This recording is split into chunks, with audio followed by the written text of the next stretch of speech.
ମୋ ପିଲାମାନେ, ତୁମେ ମୋ ଉପରେ ସମ୍ପୂର୍ଣ୍ଣ ହୃଦୟ ସହିତ ବିଶ୍ୱାସ କର। କିନ୍ତୁ ଯେତେବେଳେ ତୁମେ ପଢ଼ିବାକୁ ବସିବ, ତୁମର ମନ ସବୁଠି ଘୁରି ବୁଲୁଛି, ଆଗକୁ ନୁହେଁ।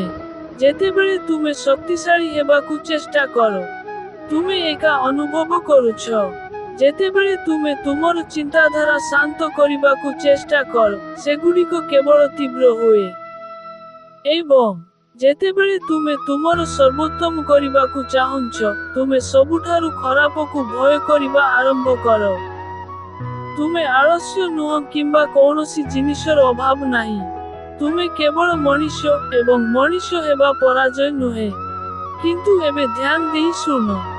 ତୁମେ ମୋତେ ଯାହା ପଚାରୁଛି ତାହା କେବଳ ସ୍କୁଲ ବିଷୟରେ ନୁହେଁ। ତୁମେ ପ୍ରକୃତରେ ପଚାରୁଛି, କୃଷ୍ଣ, ଯେତେବେଳେ ମୁଁ ନିଜ ଭିତରେ ହଜିଯାଏ ସେତେବେଳେ ମୁଁ କିପରି ଧ୍ୟାନ ଦେବି? ତେଣୁ ମୁଁ ତୁମକୁ ପ୍ରକୃତ ଧ୍ୟାନକୁ ନ ଦେଖାଇବି। ଧ୍ୟାନ ଦେବା ଅର୍ଥ ପୁସ୍ତକକୁ ଚାହିଁ ରହିବା ନୁହେଁ ଏବଂ ଏହାକୁ ଚାହିଁ ରହିବା।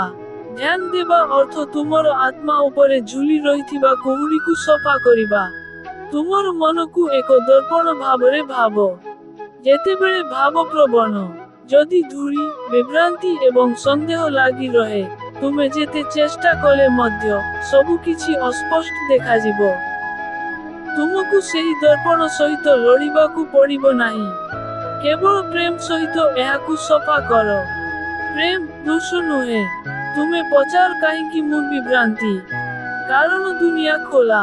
ମୋ ପିଲା, ଚିନ୍ତାଧାରା, ଭାବନା, ସବୁକିଛି ତୁମକୁ ଶହେ ଦିଗକୁ ଟାଣି ଆଣେ। କିନ୍ତୁ ଧ୍ୟାନ ହରାଏ ତୁମର ଦୁର୍ବଳତା ନୁହେଁ, କିନ୍ତୁ ତୁମ ଭିତରେ ସମନ୍ୱୟର ଅଭାବ। ସେଥିପାଇଁ ମୁଁ ଭଗବଦ୍ ଗୀତାରେ କହିଥିଲି, ଯେଉଁଠାରେ ତୁମର ମନ ଅସ୍ଥିର ଏବଂ ଅସ୍ଥିର ହୁଏ, ତାହାକୁ ଫେରାଇ ଆଣ ଏବଂ ନିୟନ୍ତ୍ରଣ କର। ଏହା କର। ମୁଁ କେବେ କହିନାହିଁ ଯେ ମନ ବିଭ୍ରାନ୍ତ ହେବ ନାହିଁ। ମୁଁ କହିଥିଲି ଏହାକୁ ବାରମ୍ବାର ଫେରାଇ ଆଣ। ଏହା ହେଉଛି ପ୍ରକୃତ ଧ୍ୟାନ। ଏପରିକି ସର୍ବଶ୍ରେଷ୍ଠ ଯୋଗୀମାନେ ମଧ୍ୟ ମୋ ପିଲାମାନେ, ତୁମେ ମୋ ଉପରେ ସମ୍ପୂର୍ଣ୍ଣ ହୃଦୟ ସହିତ ବିଶ୍ୱାସ କର। କିନ୍ତୁ ଯେତେବେଳେ ତୁମେ ପଢ଼ିବାକୁ ବସିବ, ତୁମର ମନ ସବୁଠି ଘୁରି ବୁଲୁଛି, ଆଗକୁ ନୁହେଁ। ଯେତେବେଳେ ତୁମେ ଶକ୍ତିଶାଳୀ ହେବାକୁ ଚେଷ୍ଟା କର, ତୁମେ ଏକା ଅନୁଭବ କରୁଛ। ଯେତେବେଳେ ତୁମେ ତୁମର ଚିନ୍ତାଧାରା ଶାନ୍ତ କରିବାକୁ ଚେଷ୍ଟା କର, ସେଗୁଡ଼ିକ କେବଳ ତୀବ୍ର ହୁଏ। ଏବଂ ଯେତେବେଳେ ତୁମେ ତୁମର ସର୍ବୋତ୍ତମ କରିବାକୁ ଚାହୁଁଛ, ତୁମେ ସବୁଠାରୁ ଖରାପକୁ ଭୟ କରିବା ଆରମ୍ଭ କର। ତୁମେ ଆଳସ୍ୟ ନୁହଁ କିମ୍ବା କୌଣସି ଜିନିଷର ଅଭାବ ନାହିଁ। ତୁମେ କେବଳ ମଣିଷ, ଏବଂ ମଣିଷ ହେବା ପରାଜୟ ନୁହେଁ। କିନ୍ତୁ ଏବେ ଧ୍ୟାନ ଦେଇ ଶୁଣ। ତୁମେ ମୋତେ ଯାହା ପଚାରୁଛି ତାହା କେବଳ ସ୍କୁଲ ବିଷୟରେ ନୁହେଁ। ତୁମେ ପ୍ରକୃତରେ ପଚାରୁଛି, କୃଷ୍ଣ, ଯେତେବେଳେ ମୁଁ ନିଜ ଭିତରେ ହଜିଯାଏ ସେତେବେଳେ ମୁଁ କିପରି ଧ୍ୟାନ ଦେବି? ତେଣୁ ମୁଁ ତୁମକୁ ପ୍ରକୃତ ଧ୍ୟାନକୁ ନ ଦେଖାଇବି। ଧ୍ୟାନ ଦେବା ଅର୍ଥ ପୁସ୍ତକକୁ ଚାହିଁ ରହିବା ନୁହେଁ ଏବଂ ଏହାକୁ ଚାହିଁ ରହିବା। ଧ୍ୟାନ ଦେବା ଅର୍ଥ ତୁମର ଆତ୍ମା ଉପରେ ଝୁଲି ରହିଥିବା କୁହୁଡ଼ିକୁ ସଫା କରିବା। ତୁମର ମନକୁ ଏକ ଦର୍ପଣ ଭାବରେ ଭାବ। ଯେତେବେଳେ, କୃଷ୍ଣ, ଏହି ମୁହୂର୍ତ୍ତରେ ମୋ ସହିତ ରୁହ।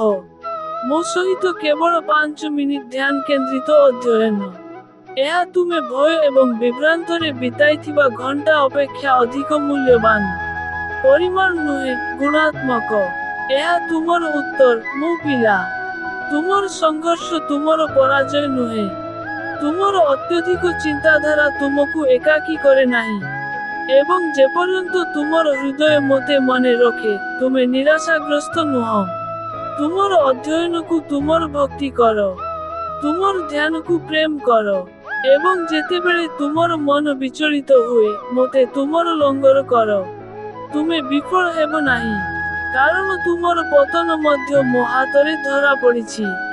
ଏବେ ତୁମ ଆଖିରୁ ଲୁହ ପୋଛି ଦିଅ। ତୁମର ପୁସ୍ତକ ଉଠାଅ ଏବଂ ପୁଣି ଆରମ୍ଭ କର। ମାର୍କ ପାଇଁ ନୁହେଁ, ବରଂ ମୋ ପାଇଁ। ମୁଁ ସବୁବେଳେ ତୁମ ସହିତ ଅଛି।